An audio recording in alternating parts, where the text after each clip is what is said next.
গুস্তের একটা টুকরা। আমার নবী আপনার নবী সফর মাসের শেষ বুধবার দিয়েছে আমাদের কাছ থেকে। আমরা যেটাকে আখিরি জামার সম বলে থাকি। আখিরি জামার সময়ে আল্লাহ নবী সাল্লাল্লাহু আলাইহি ওয়াসাল্লাম যোহর, আসর, মাগরিব মসজিদে নববীর মধ্যে সাহাবী কালে ভোর করে সাহাবীদের সাথে আদায় করেছেন। সুবহানাল্লাহ। সব সাহাবীরা অনেক খুশি হয়েছে। 2 মিনিটের ভিতরে বলা শেষ করছি। সব সাহাবীরা অনেক খুশি হলেন, দান সদকা করলেন।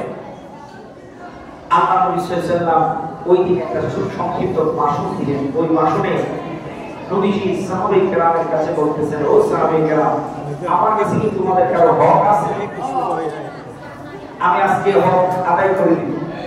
এইজন্য হকের ব্যাপারে খুব সাবধান। আমার আজকে বিষয়টা নেবে না, তারপর কথা আসছে যে সাবধান। হক 3 প্রকার: হাক্কুল্লাহ, হাক্কুল ওয়ালিদাইন, হাক্কুন নাস। প্রাথমিক অবস্থা আল্লাহর হক, মা বাবার হক, সমস্ত মানুষের হক। আল্লাহর হক চেষ্টা করবো আল্লাহর হক আদায় করার জন্য। মা বাবার হক সন্তান কখন মা বাবার হক নষ্ট করা যাবে না, কারণ মা আর আল্লাহ আরশ পর্যন্ত কোনো পর্দা নাই, ডাইরেক্ট আল্লাহর দরবারে মা বাবার হক। 3 নম্বরে মানুষের হক। এই হকের ব্যাপারে খুব সাবধান থাকবো। আল্লাহ নবী সাল্লাল্লাহু আলাইহি ওয়াসাল্লাম বলেছেন যে হাসরের ময়দানে আল্লাহ রাব্বুল আলামিন সব ক্ষমা করে দিবেন, কিন্তু মানুষের হক যতক্ষণ পর্যন্ত মানুষ ক্ষমা না করবে ততক্ষণ পর্যন্ত আল্লাহ রাব্বুল আলামিন তাকে ক্ষমা করবে না। এইজন্য সাবধান। আমরা মনে করি একজনের 10 টাকা মাইরে দিতে পারছি, আমি বেড়াগিরি করছি। আজকে 10 টাকা মেরে আপনি বেঁচে গেলেন, হাসরের ময়দানে ভিডিও যখন দেখাবে ওই লোকটার মনে ছিল না এই লোক কি আজকে 10 টাকা পায়। হাসরের ময়দানে আপনি বাড়ি গাড়ি টাকা পয়সা নিয়ে দাঁড়াবেন না, ওই দিন আমলের দাহাব নিয়ে দাঁড়াবেন।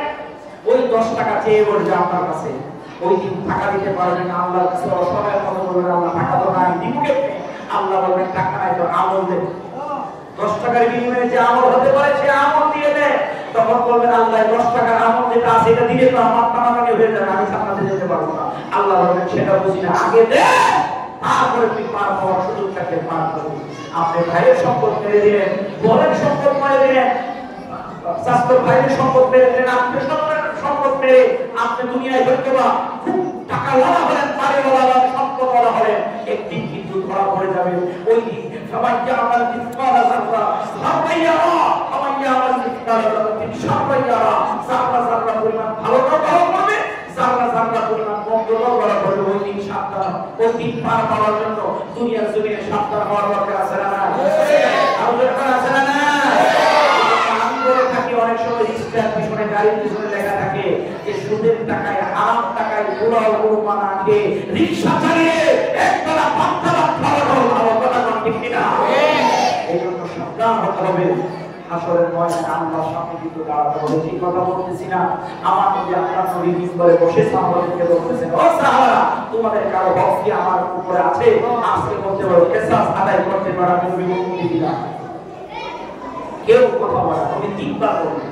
এক সাহাবী ইয়া রাসূলুল্লাহ, আপনি 3 বার বলছেন বিদায় আমি আমার একটা আরজি আছে, মনে একটু কষ্ট আছে। নবী বলেছেন, কি কষ্ট বলো? ইয়া রাসূলুল্লাহ, আপনি একটা চিকন পেট দিয়ে আমাকে মারি দিয়েছিলেন, একদম এই মাথা থেকে ওই মাথা পর্যন্ত দাগটা পড়ছে, আমি অনেক কষ্ট পাইছি। আবু বকর সিদ্দিক চোখ তুলে তাকালো, ওমর তাকালে, কি রে আল্লাহ নবী অসুস্থ অবস্থায় আসছে, সে কি কর? আমার নবী বললেন যে কোন সময় ইয়া রাসূলুল্লাহ যুদ্ধ থেকে ফিরে আসার পর নবী বলেন ওই ব্যথা আমার উপরে আছে, যাও একজনকে ঘর থেকে ব্যথা নিয়ে আসো, আমার ফাতেমা ঘরে আছে।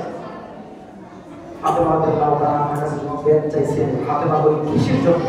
তো নবীজি কাসাস আদায় করার জন্য। ওই বেদ চিকন বেদটা দিল।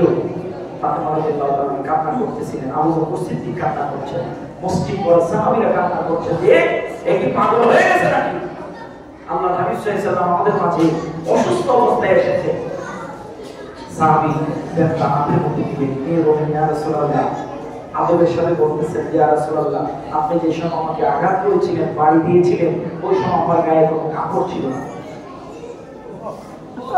আমার গায়ে কাপড় ছিল না। আল্লাহ নবী বলেন, হ্যাঁ, তুমি যে রকম ভাবে আমি তোমার আঘাত করেছিলাম ঠিক ওই রকম আঘাত করো, কারণ হাসরের ময়দানে আল্লাহর সামনে আমাকে দাঁড় করানো। আল্লাহ নবী সাল্লাল্লাহু আলাইহি ওয়াসাল্লাম কাপড় তুলে দিলেন। নবীজি শরীর মুবারকের শুভ্রতা, সাহাবায়ে কেরাম দেখে আশ্চর্য হয়ে গেলেন, কারণ এরকম ভাবে নবীজিকে খালি গায়ে কখনো সাহাবায়ে কেরাম দেখে নাই। ওই সাহাবী বলেন, আমি হাতের মধ্যে ওই ব্যাগটা নিয়ে নবীজির কাছে গেলাম, নবীজির শরীরের সূক্ষ্মতাকে ব্যাগটাকে দূরে ফেলে দিয়ে আমি চড়ায় ধরে আল্লাহর নবীর মহারাজের মধ্যে চুমু খেলাম। আমার দীর্ঘদিনের সাধনা ছিল, ইচ্ছা ছিল মহররম দেখবো, ওটার মধ্যে চুমু দিব। আজকে আমার সেই সাপ মিশে গেল। চিৎকার মেরে বল সুবহানাল্লাহ।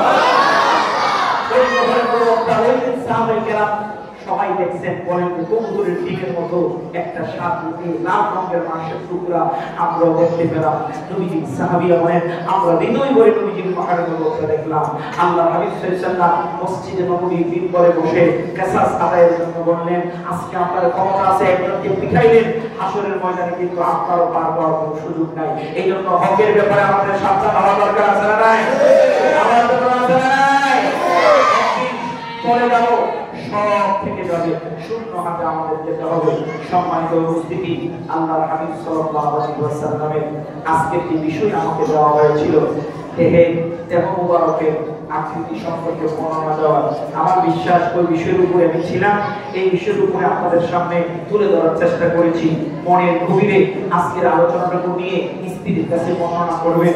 স্বামী স্ত্রী দুইজন রাতের বেলায় উযুটা বানায়া নবীজির এই বর্ণনাগুলো বলতে বলতে দুরূদ শরীফ পড়তে পড়তে ঘুমায়া পড়বেন। এমন হতে পারে এই রাতে আল্লাহর হাবিবের চেহারা মুবারক, আল্লাহর হাবিবের শরীর মুবারক, নবীজির আকৃতি মুবারক আপনার চোখের সামনে চলে আসবে। খোদার কসম, একজন ইমানদার যদি নবীকে স্বপ্নে দেখে ফেলে, আল্লাহ নবী বলেন তার জন্য আল্লাহর সাক্ষাৎ আল্লাহ চিরতরে হারাম হয়ে যাবে। ওই লোকটা জান্নাতে